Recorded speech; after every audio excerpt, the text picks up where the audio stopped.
So square and opposition between the sun and the moon, those are the challenges, those are the difficulties in the relationship. If one partner's sun is squared or opposed to the other partner's moon, then we are speaking about quarrels. We are speaking about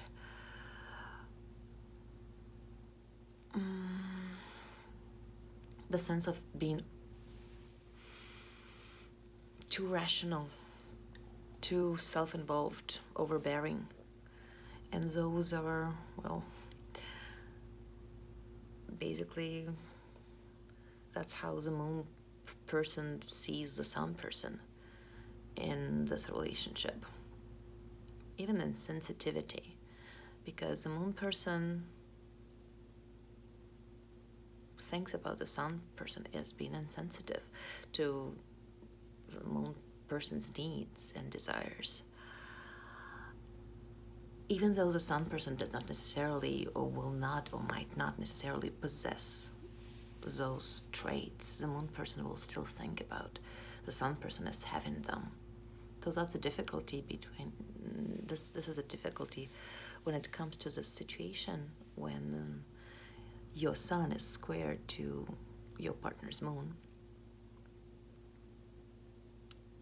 And in this case, the sun person will find or might find the moon person too dependent, too nagging, too sensitive.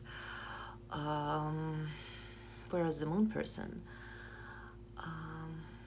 might feel offended because they will feel that the sun person does not appreciate their efforts for their relationship, their work they do for their relationship.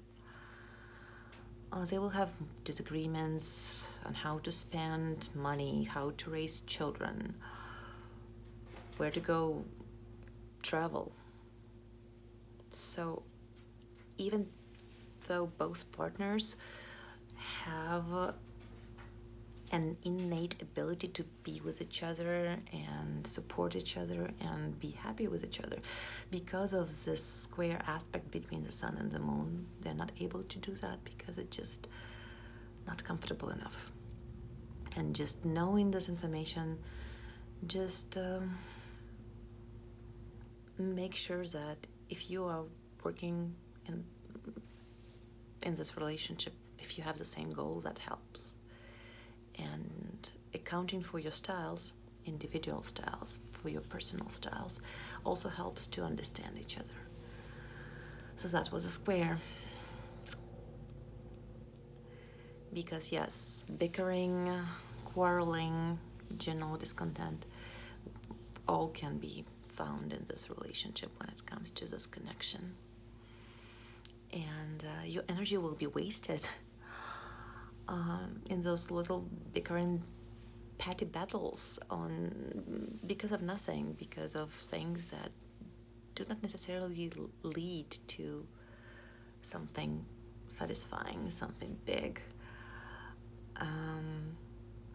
You will be competitive, but ask yourself why.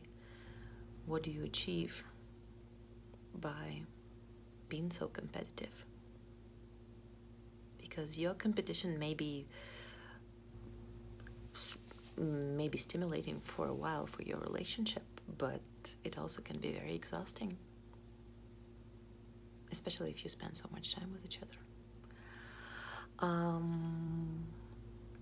Opposition between the sun and the moon, that's going to be another challenging aspect, but it's going to be less of a challenge when it comes to this connection, because there is a promise of a potential balance between the two partners, between the qualities of the two partners, between how you see the world, between, because both of you know that you're attracted to each other, you know that you are very happy with each other, and you, by realizing that you have those binding ties of mutual attraction, that are you're satisfied with those ties.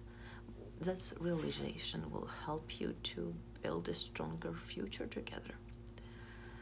And even though many of the earlier problems that I mentioned about the square connection between the sun and the moon person,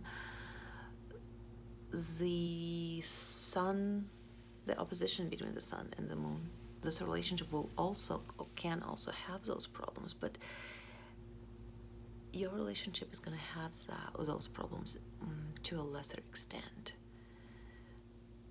Those are not going to be as vivid as in the case of the square between the sun and the moon partners. So just because the desire to stay together, to be content with each other is so much stronger when it comes to two people in a relationship where the sun of one person is opposed to, is in the opposition to the sun of the other person. Though opposition is definitely better than the square.